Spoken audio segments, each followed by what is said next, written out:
Hi friends, welcome to Mahathi Sairam channel. స్వామి వినోదప్రియులు. వారి హాస్యం సుశీలితం, వాక్కు చమత్కారమహితం. స్వామి మాట ఎదుటివారిని నవ్విస్తుందే కానీ ఏ ప్రాణిని నొప్పించదు. అది స్వామి హాస్యంలో ఉన్న విశిష్టత. పరంగిత జ్ఞానంతో పాటు స్వామి వినోదప్రియత్వానికి చక్కని ఉదాహరణ ఇది.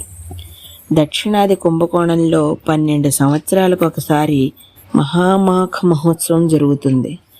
1956లో ఆ ఉత్సవం ఫిబ్రవరి 25వ తేదీ తటస్థించింది. ఆనాడు కుంభకోణంలోని మహామహక తటాకంలో స్నానాలు చేయడం పాపాపనోదకమని, మహాపుణ్యప్రదమని హిందువులంతా విశ్వసిస్తారు. కంచి నుండి కాలినడకన కుంభకోణం వెళ్ళి ఆనాడు పవిత్రోదకంలో మునిగి కంచి తిరిగి రావాలని స్వామి అభిలాషించారు. కానీ అప్పటికే కొన్ని నెలల కిందట నుంచి స్వామి ఆరోగ్యం అంతగా బాగుండటం లేదు. ఆ స్థితిలో కంచి నుండి కుంభకోణానికి 125 మైళ్ళు కాలినడకన ప్రయాణం చేయడం ఆయన ఆరోగ్యానికి మంచిది కాదని శిష్యులు ఆందోళన చెందారు. ఏం చేద్దామా అని యోచించుచూ తుదకొక పథకం నిర్ణయించారు.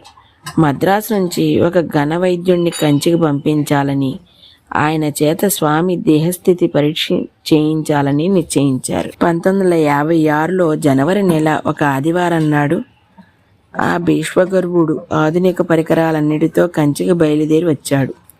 మద్రాసు నుంచి మరికొందరు స్వామి శిష్యులు కూడా ఆయన వెంట వచ్చారు. అత్యంత ఆధునిక పరికరాల సహాయంతో దాదాపు అరగంట సేపు స్వామిని దేహస్థితిని ఆమూలాగ్రంగా డాక్టర్ పరీక్ష చేశారు. పరీక్ష ఫలితంగా తాను కనుగొన్న విషయాలను గురించి, ఆరోగ్యం బాగయ్యేందుకు గాను ఇక మీదట స్వామి అనుసరించవలసిన అనుదిన కార్యక్రమం గురించి వివరించడానికి డాక్టర్ సంసిద్ధుడైనాడు. ఇంతలో డాక్టర్ చెప్పబోయే మాటలకు స్వామి అడ్డు వచ్చి నిదానంగా మందస్వరంతో ఇలా అన్నారు.